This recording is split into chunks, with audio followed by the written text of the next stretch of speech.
चलिए आज 12वां क्वेश्चन करते हैं बच्चों। तो 12वां क्वेश्चन क्या कहा गया है, दो स्थानों ए और बी की दूरी 70 किलोमीटर है और दो कारें दोनों स्थानों से क्रमशः चलना प्रारंभ करती है।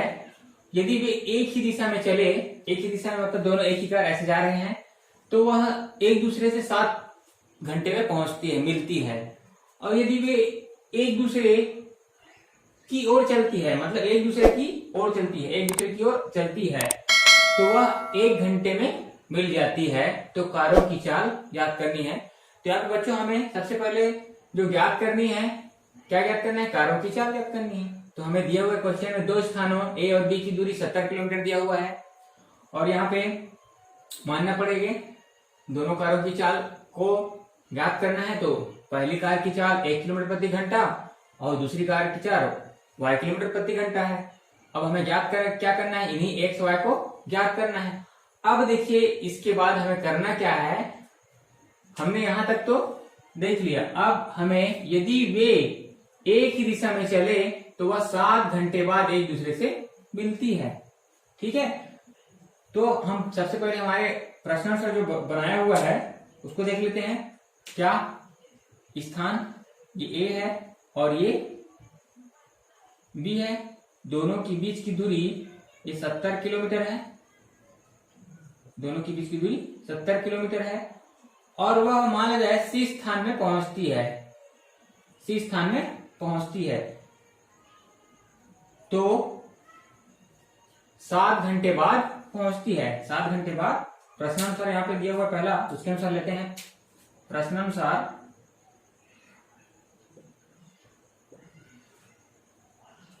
एक ही दिशा में चलती है तो 7 घंटे बाद मिलती है। एक ही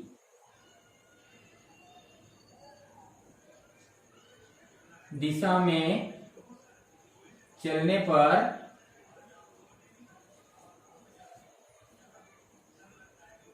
7 घंटे में मिलती है।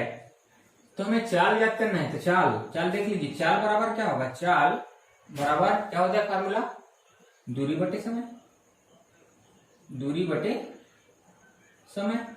ठीक है, ये फार्मूला इसी से बने क्योंकि हमें चाल ज्ञात करने के लिए कहा गया है। तो यहां पे हमें ध्यान देना है, लगा समय 7 घंटा, दोनों की दूरी 70 किलोमीटर। अब यहां पे सी में पहुंचती है तो वह 7 घंटे में एक साथ सी में पहुंच जाती है। तो यहां पे हम देखें कि ए सी चाल क्या है, कार ए की, पहले कार की लिख देते हैं। यहां पे पहले कार की चाल, पहले कार की चाल बराबर क्या होगा, दूरी बटे समय, दूरी बटे समय, दूरी बटे समय। तो चाल हमारा क्या है, देखिए हमने पहले कार के लिए है 1 किलोमीटर प्रति घंटा, तो x और दूरी क्या है, दूरी क्या है तो ज्ञात करना है। तो किसकी दूरी a पर मिलती है तो AC की दूरी, AC समय कितना लगा, 7 घंटा लगा। ठीक है, तो जब हम इसको निकालेंगे तो 3 गुना हो जाएगा, तो AC बराबर क्या हो जाएगा, 7x हो जाएगा। ठीक है, उसी प्रकार दूसरे कार की चाल, दूसरे कार की चाल बराबर दूरी बटे समय होगा, ये भी दूरी बटे समय। तो दूसरे कार यहां पे चल रहा है B से, तो इसकी दूरी यहां पहुंचने में कितना लगेगा, BC, और समय कितना लगा, 7 ही घंटा लगा, 7। अब दूसरे कार की चाल को हमने लिया है y, तो y बराबर BC बटे 7। अब चूंकि हमें पता है क्या, AC टोटल दूरी है जो एक ही साथ पहुंचती है 7 घंटे में, तो AC बराबर किसके योग से बन रहा है, AC, A और C, AB प्लस BC। अब यहां पे हम AC का मान पता है क्या, AC का मान अभी पता नहीं है, अभी रहने देते हैं AC। ए बी का मान क्या है देख लीजिए, ए बी का मान हम निकाले हैं, ए बी का मान हमारे पास देख लीजिए 70 किलोमीटर है, 70 धन बीसी का मान क्या है, बीसी का मान हम अभी निकाले हैं, बीसी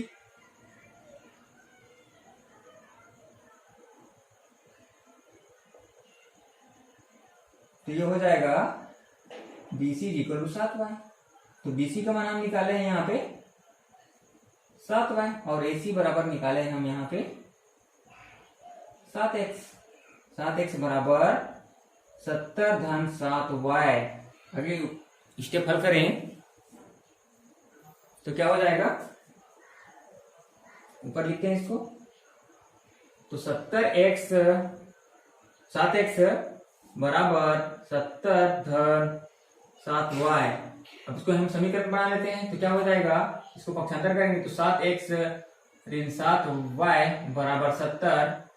आगे स्टेप हल करें तो इसको सरलता में हल करेंगे तो 7 का पहाड़ा जाएगा, तो x minus Y is equal to 7 दहा में 70। ये समीकरण पहला हो गया, ठीक है। उसी प्रकार ये समीकरण दूसरा बनाना है। यहां से बेटा यदि एक दूसरे की ओर चलती है तो यहां पे हम लिखेंगे पुनः प्रश्नानुसार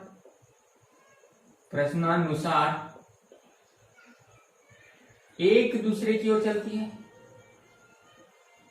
दूसरे की ओर चलती है तो 1 घंटे में पहुंचती है, 1 घंटे पर मिलती है। इसके लिए भी डायग्राम बना लेते हैं। तो मान लो जाए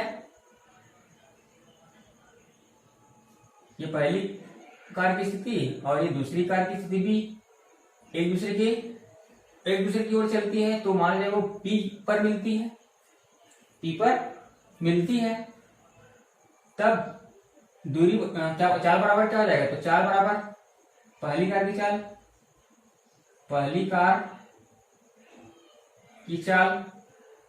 कार की चाल x बराबर इन दोनों के बीच की दूरी क्या है 70 किलोमीटर और समय कितना लग रहा है 1 घंटा। तो पहली कार की चाल दूरी बटे समय, तो दूरी क्या हुआ AP बटे समय 1 घंटा लगता है। तो इसको जब हम हल करेंगे तो क्या हो जाएगा AP बराबर x, ठीक है। दूसरी कार की चाल लिखेंगे बच्चों की दूसरी कार की चाल y लिए है, तो y बराबर ये इधर चलती है P पर पहुंचती है, B से शुरू करती है और P पर पहुंचती है, तो दूरी क्या है PB और समय क्या है 1 घंटा लगती है। तो यहां पे क्या हो जाएगा PB बराबर y, ठीक है। अब यहां पे हमें AB निकालना होगा, ठीक है। इसलिए AB बराबर AP प्लस PB, तो यहाँ मान रख देते हैं AB की दूरी हमारे पास 70 किलोमीटर है, 70 बराबर AP की दूरी हमारे पास x धन BP की दूरी y। इसलिए हम कहेंगे कि x धन y बराबर 70। ये हमारा समीकरण दूसरा हो जाएगा। अब बच्चों हमने 2 समीकरण निकाल लिया। अब 2 समीकरण निकालने के बाद इसको विलोपन या प्रतिस्थापन विधि से हल करना है। तो चलिए हम इसको विलोपन विधि से करते हैं हल। विलोपन विधि से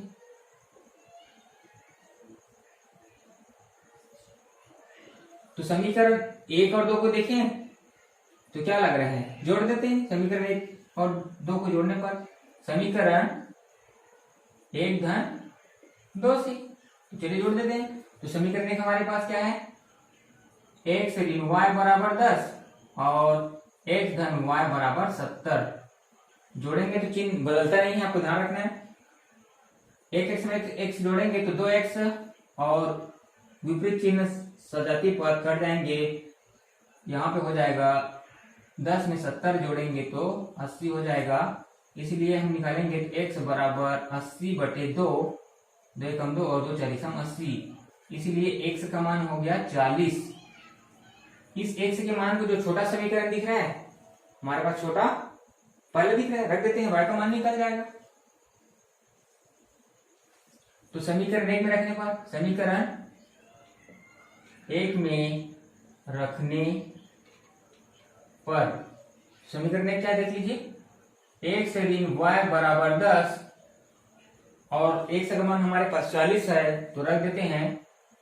तो 40 ऋण y बराबर 10। अब इसको हम y का मान निकालना है तो y को उधर ले जाते हैं राइट हैंड साइड में और 10 को लेफ्ट हैंड साइड ले जाते हैं। तो 40 ऋण 10 बराबर y, या हम लिखें तो y बराबर 30। तो इसलिए हम कहेंगे कि पहली कार की चाल x बराबर 40 किलोमीटर प्रति घंटा और दूसरी कार की चाल y बराबर 30 किलोमीटर प्रति घंटा। यहाँ पे लिख सकते हैं हम किलोमीटर प्रति हावर्स, किलोमीटर प्रति हावर्स।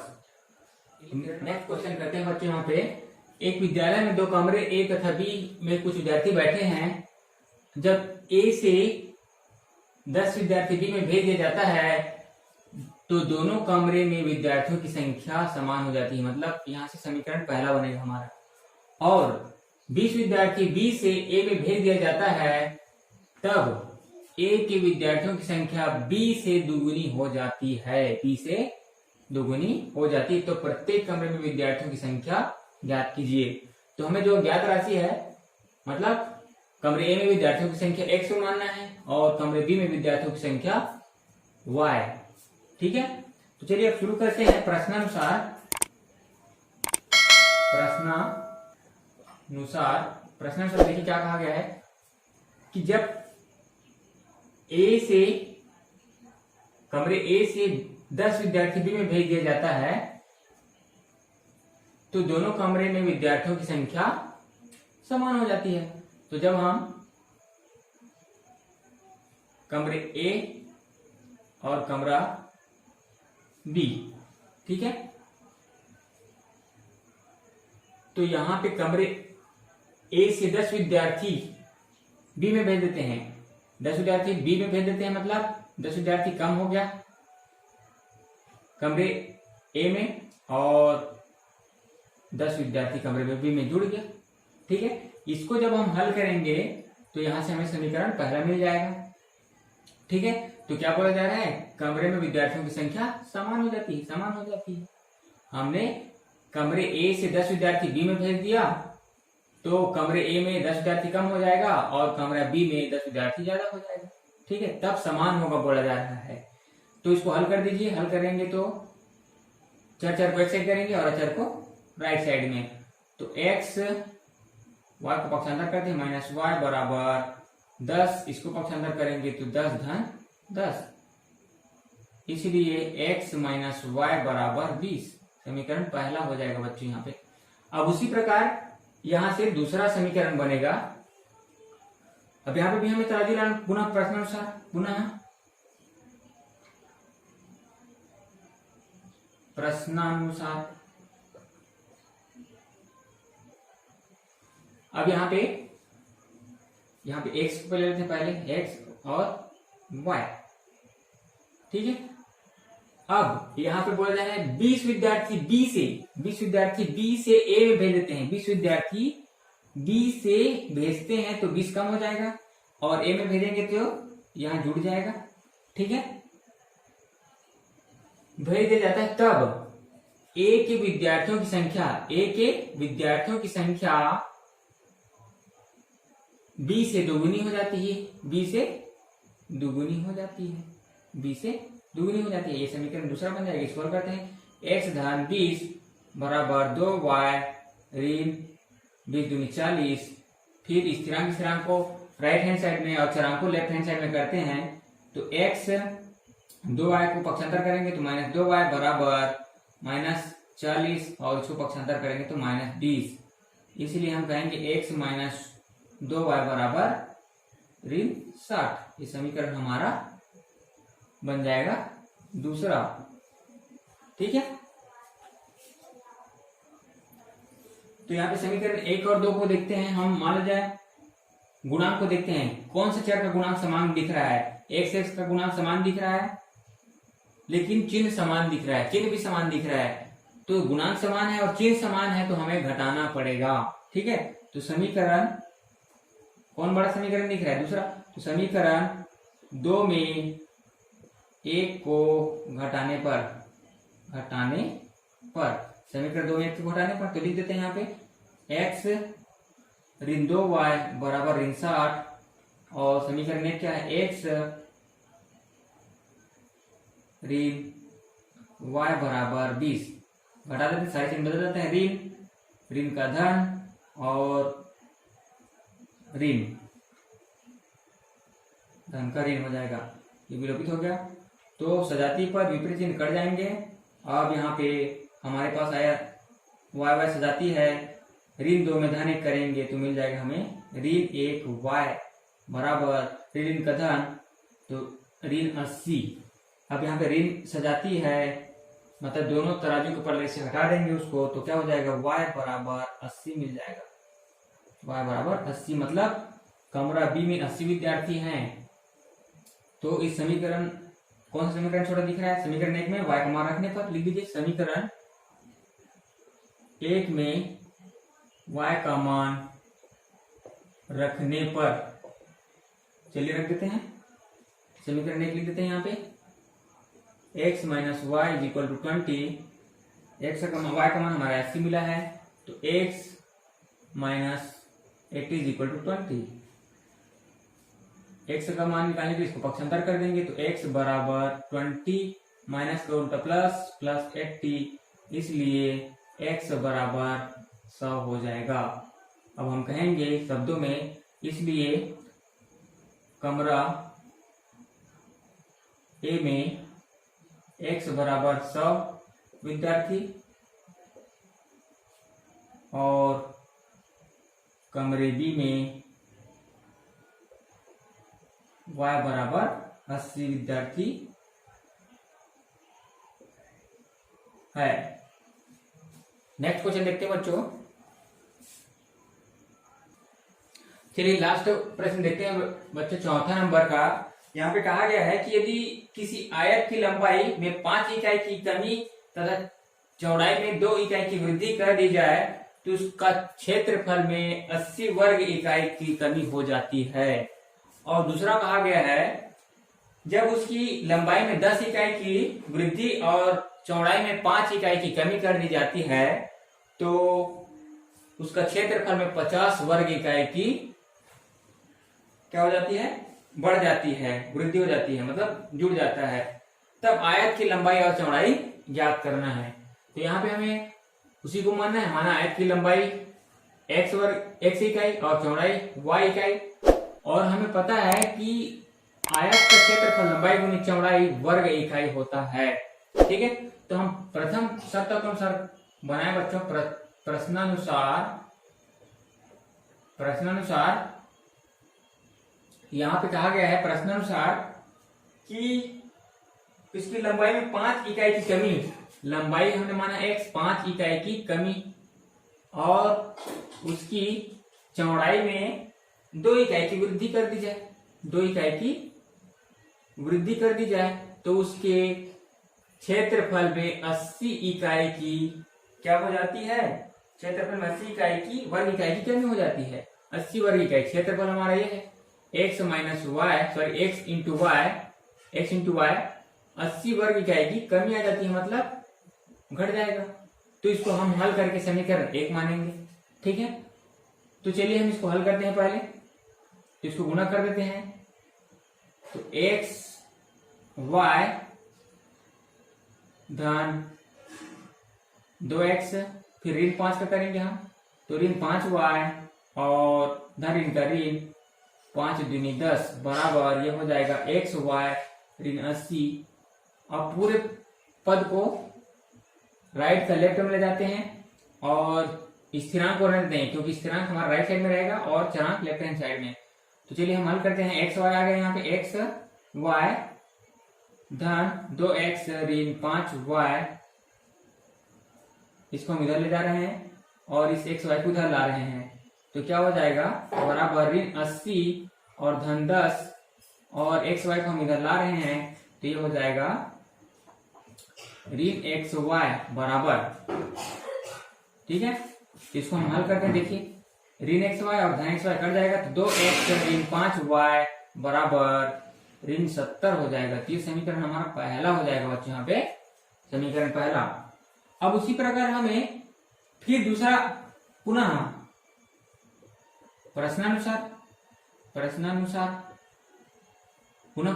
क्या कहा गया है, दूसरा, जब उसकी लंबाई में 10 इकाई की वृद्धि कर दी जाए, लंबाई मतलब x में 10 इकाई की वृद्धि कर दी जाए, जोड़ दिया जाए, ठीक है, और उसकी चौड़ाई में क्या कहा गया है, उसकी चौड़ाई में 5 इकाई की कमी कर दी जाए, 5 इकाई की कमी कर दी जाए, तब उसके क्षेत्रफल में मतलब एक्स वाई में क्या हो जाएगा, 50 वर्ग इकाई बढ़ जाएगा मतलब अधिक हो जाएगा 50 वर्ग इकाई। अब इसको जब हम हल करेंगे तो हम समीकरण दूसरा मिल जाएगा। इसको चलिए गुना कर दें फिर, एक्स वाई ऋण 5x और धन एक्स का इधर करेंगे, 10 का करेंगे तो क्या हो जाएगा, धन 10y और धन ऋण का ऋण 10 पंचे 50 बराबर एक्स वाई धन 50। अब इसको हमें स्थिरांक स्थान लेफ्ट साइड में, सॉरी राइट साइड में, और चरांक को लेफ्ट साइड में, तो यहाँ पे एक्स वाई इधर ले आते हैं, तो एक्स वाई ऋण 5x धन 10y और धन एक्स वाई को ला रहे हैं तो ऋण एक्स वाई बराबर यहाँ बचा 50 और ऋण 50 को ले जा रहे हैं तो धन 50। इसको हल करते हैं, धन एक्स वाई ऋण एक्स वाई कट जाएगा और यहाँ पे हमारे पास बचा ऋण 5x धन 10y बराबर 100। ये समीकरण हमारा दूसरा हो गया। अब यहाँ पे हम देखते हैं बच्चों,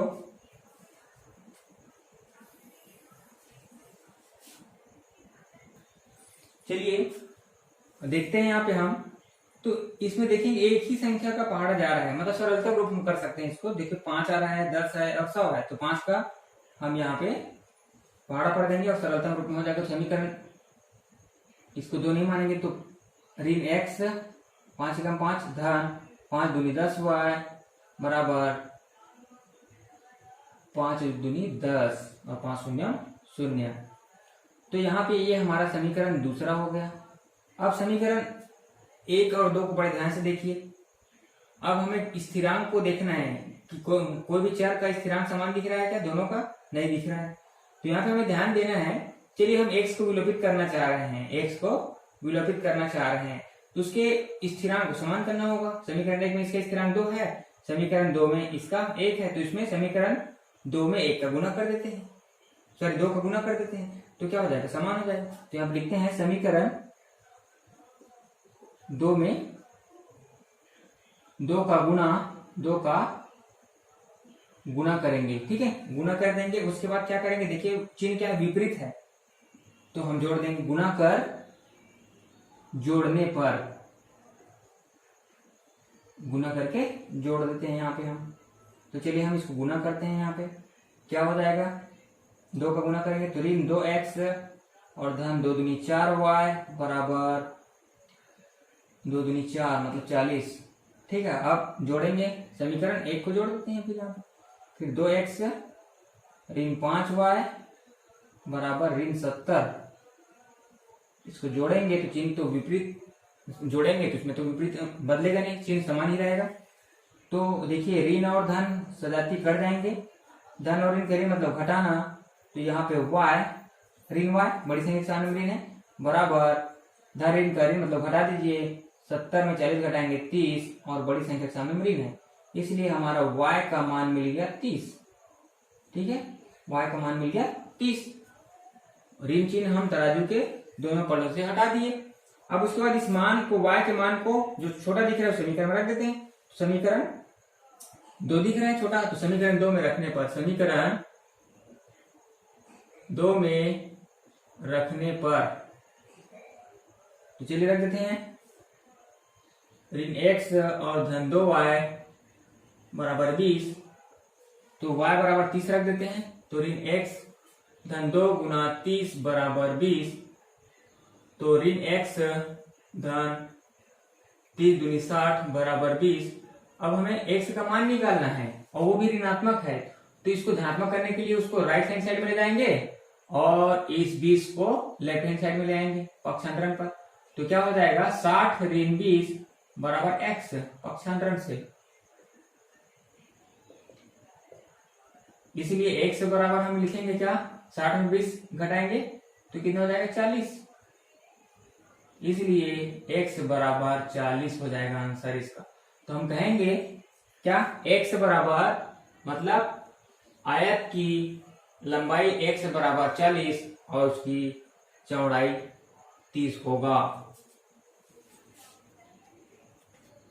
इस प्रकार अंत में हम लिखेंगे बच्चों शब्दों में कि आयत की लंबाई x बराबर 40 इकाई और उसकी चौड़ाई y बराबर 30 इकाई है। तो इस प्रकार के वीडियो के नोटिफिकेशन पाने के लिए हमारे चैनल को सब्सक्राइब करें और अपने दोस्तों से शेयर जरूर करें। बच्चों मिलते हैं नेक्स्ट वीडियो में, बाय।